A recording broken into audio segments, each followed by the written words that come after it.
setting up the Facebook feed.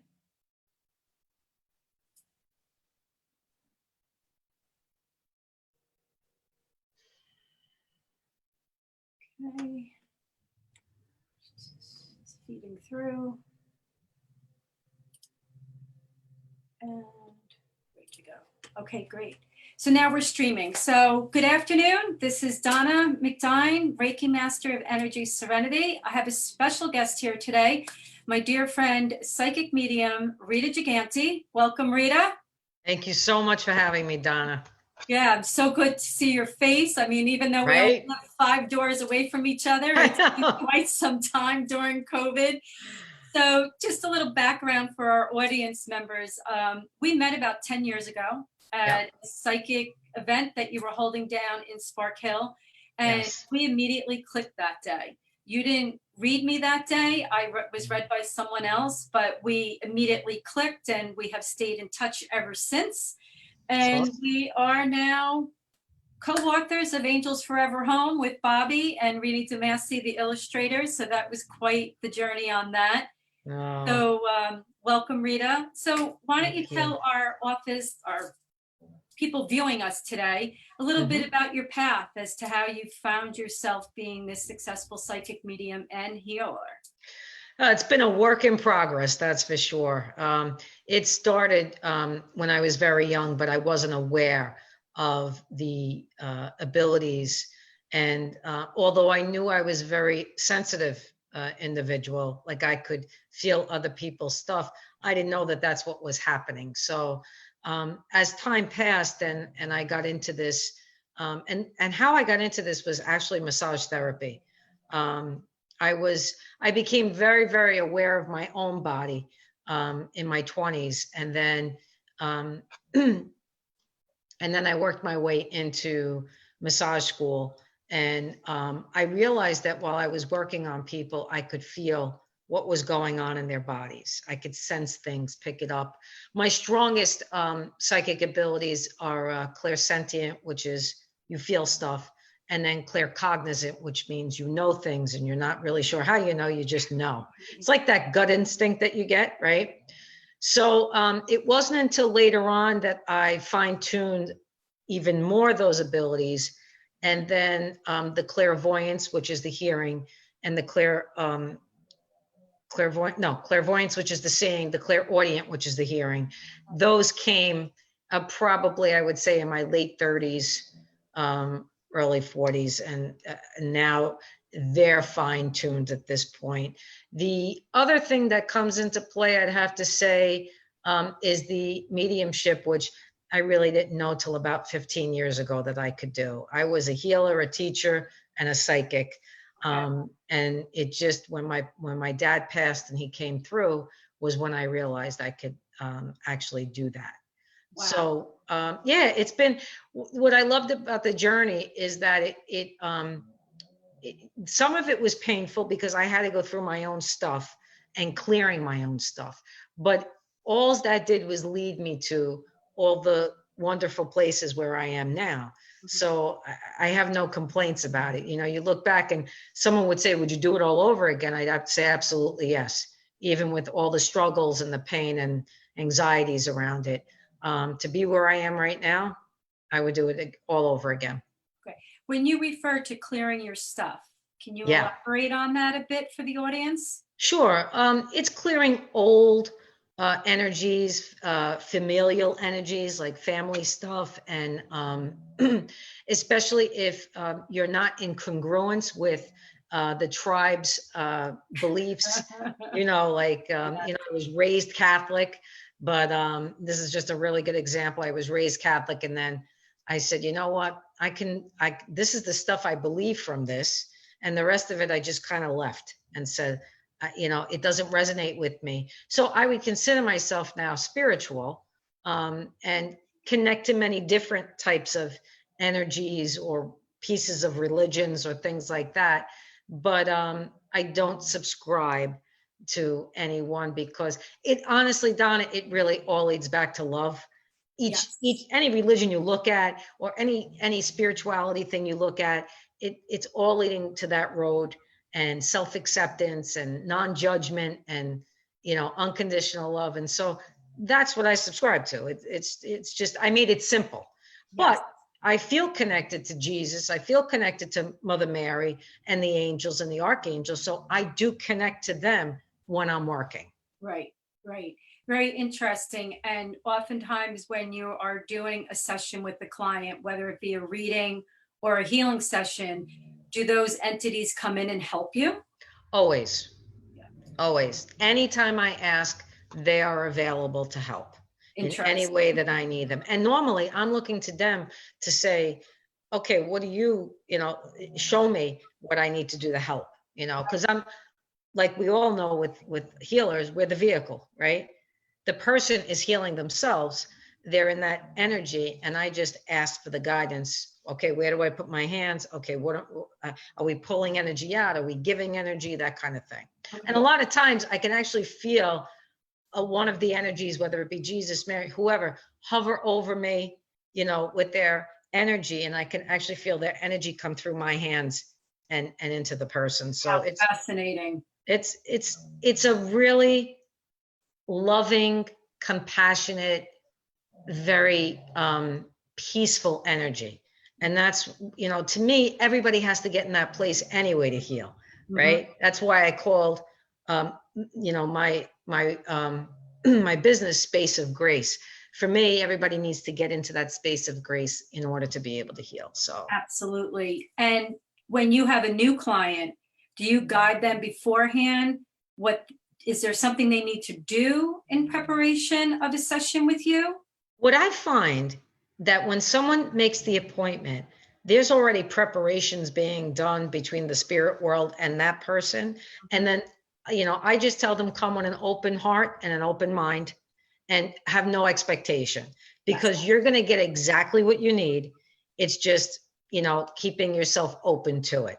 And then, what happens that day, and they get exactly what it is they're supposed to get.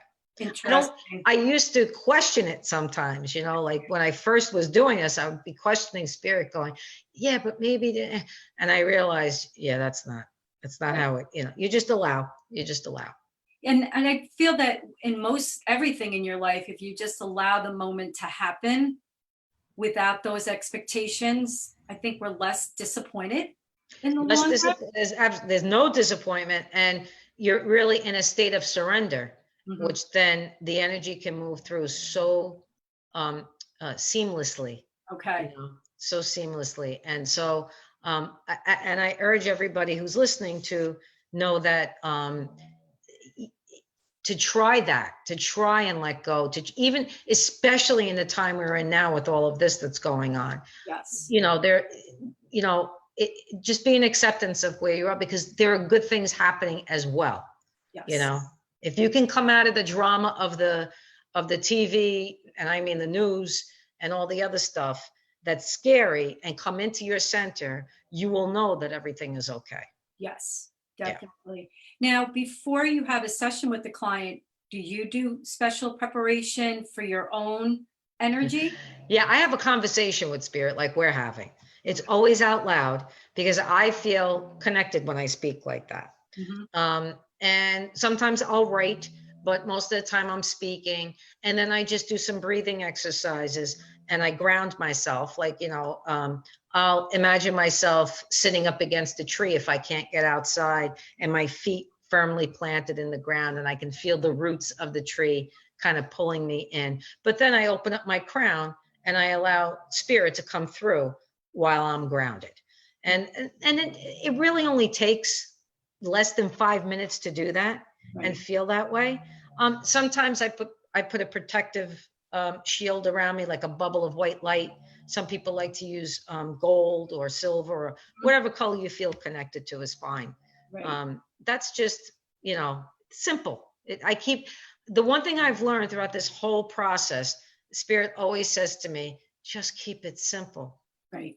There's no particular rights and wrongs to anything, because eventually it becomes yours. Like, you can learn all these modalities, but eventually the modalities become yours, right? So if I felt compelled to pick up a feather and use it over somebody, that is nothing I learned in any particular, genre of healings, but I heard from spirit, oh, pick up the feather and, Okay, interesting. So you right. really just, you go with the flow as to what spirit is speaking to you about. And you 100%. don't let your ego get in the way, and you allow the process to occur.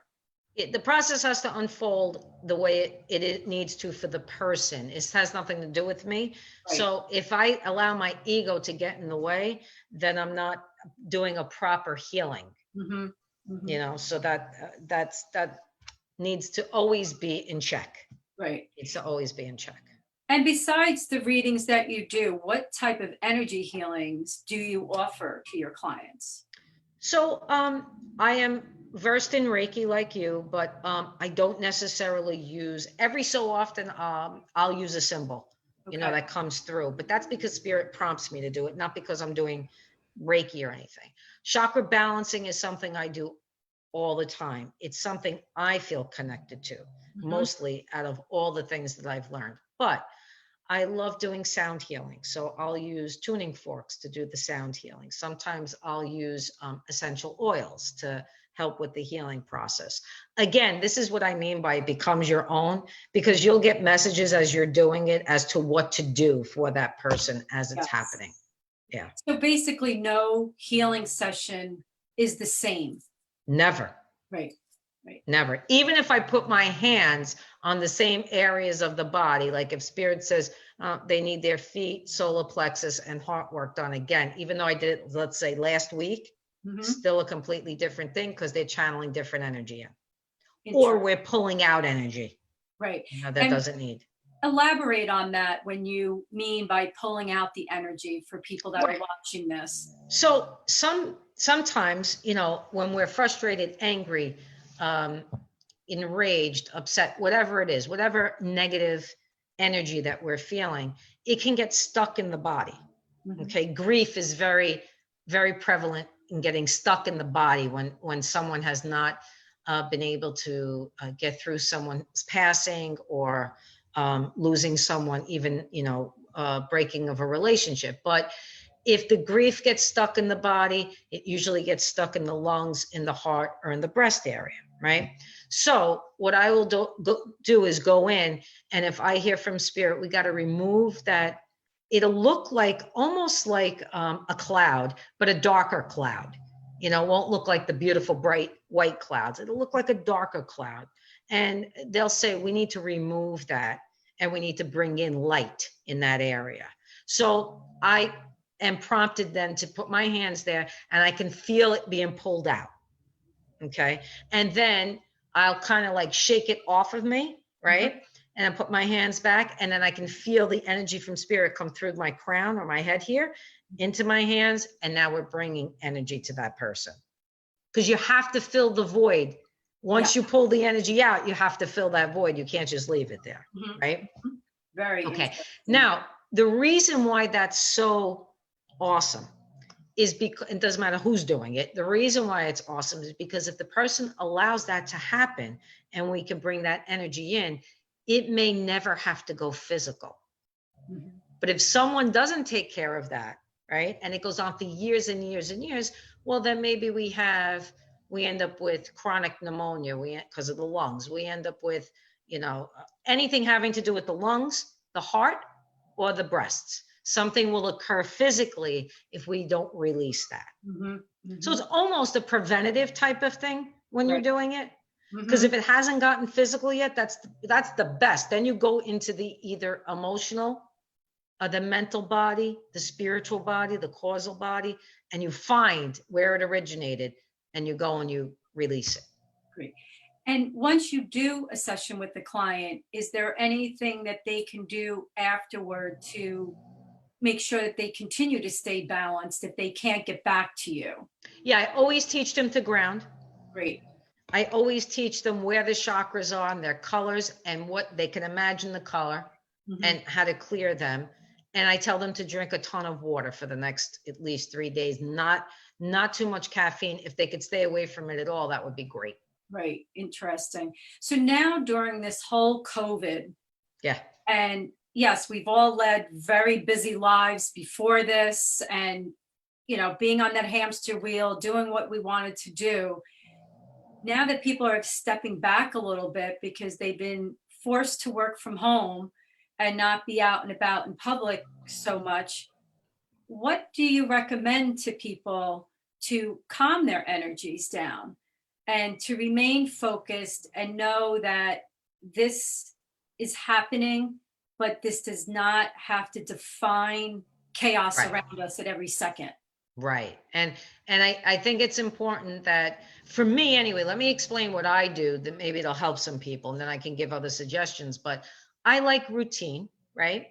Except that this time, this whole having to be home prompted me to do things that I haven't done in so long, or was not able to get to, or I would make excuses for. So I will do breathing exercises when I get up. I will do about 20 minutes of Qigong after that. Then I will do some reading and writing.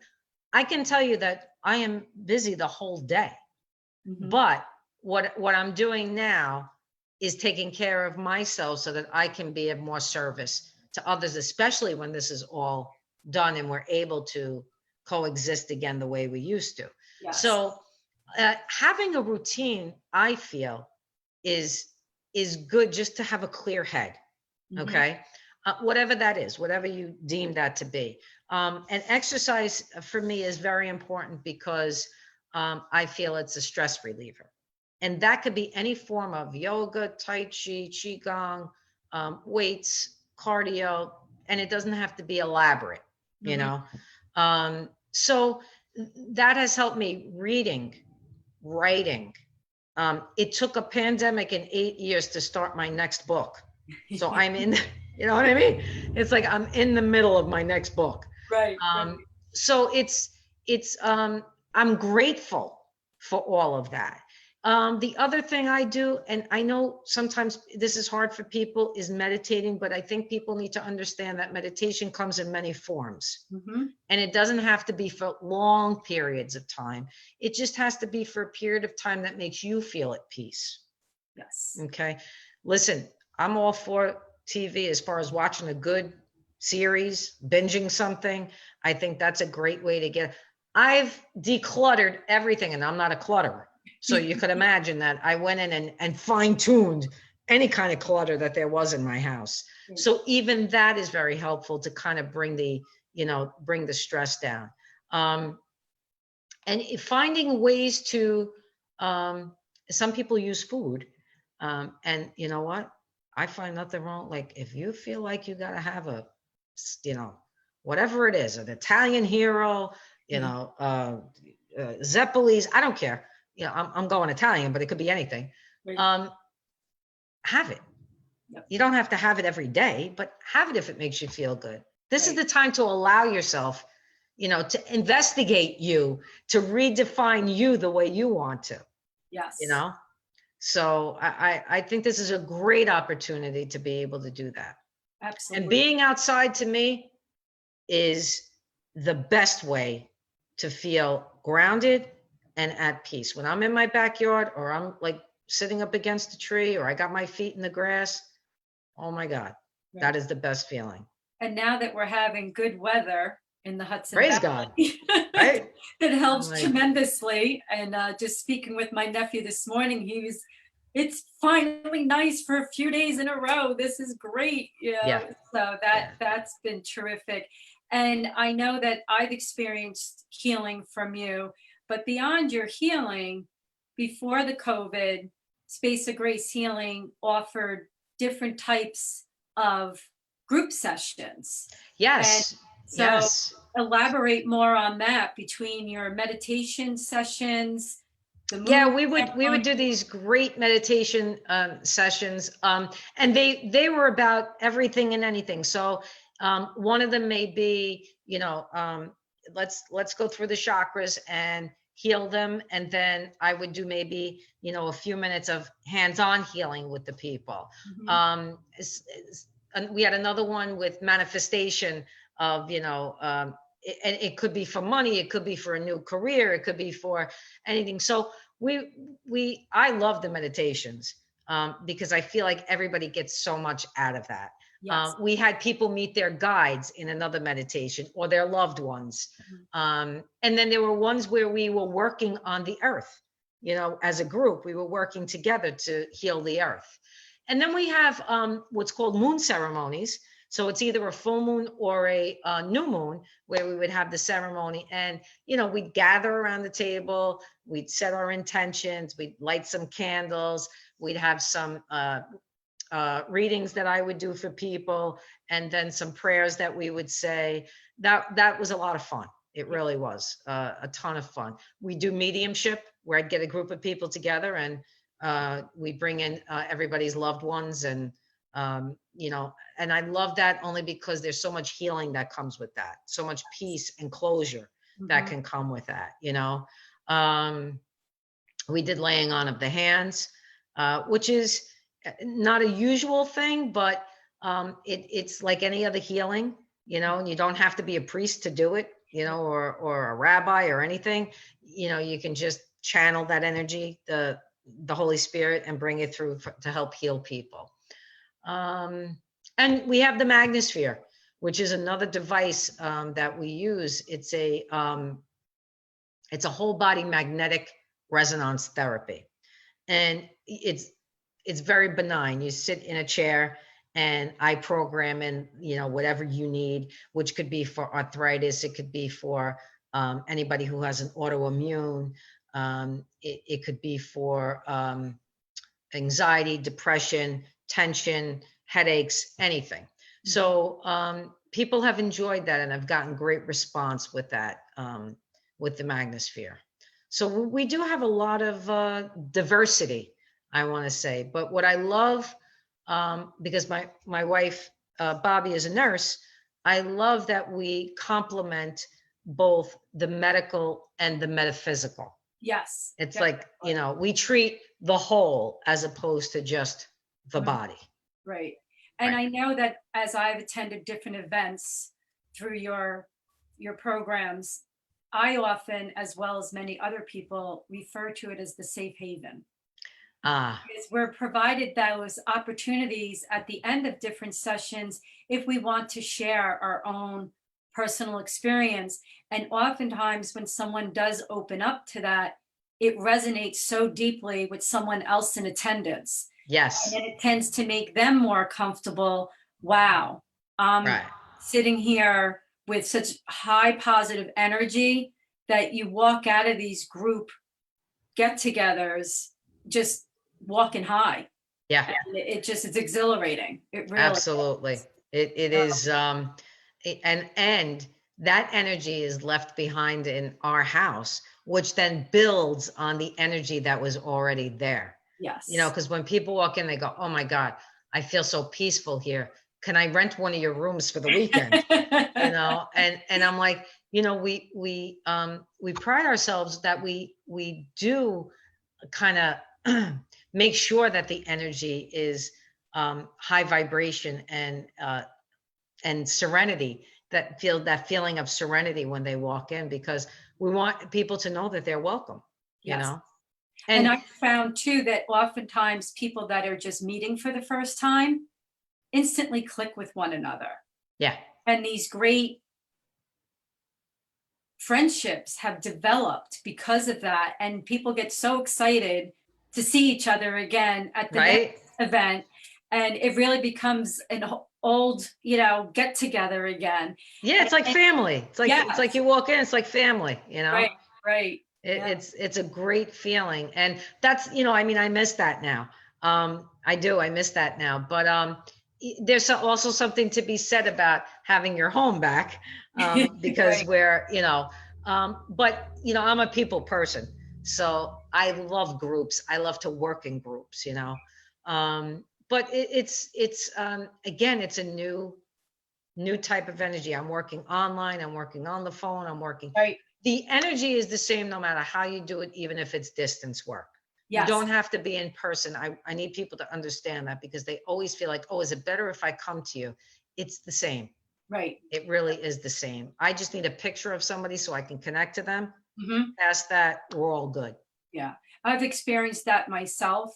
now that we're in this COVID world that we're living in, doing the distant Reiki on people. I still then provide them with feedback after the session is done as to what the sensations I've received and if I received any messages for them. And in particular, I had someone yesterday and she was blown away with what I shared with her later on. Right. And I say to them, please, though, if it does not resonate with you, let me know that. You don't have to just agree with me for the sake of agreeing with me. Sure. So it's been rather interesting. You know, sometimes it may not be something that they thought of, but when they hear it from you, all of a sudden it clicks. Yes. You know, and it may not click for a day or two later. I know that anytime you work on May distance, I completely feel it. Thank you. And whatever you tell me, I'm like, you know what? You're right on. You know, it's like you're right there. And then when you get that feedback from your client, I know for myself, it raises my vibration even further. Oh my God, absolutely. Yeah.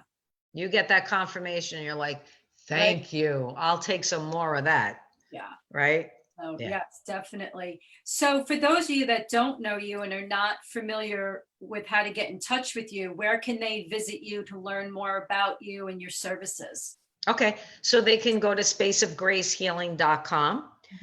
They can email me at spaceofgracehealing@gmail.com. Great. My phone number is 201-805-3909.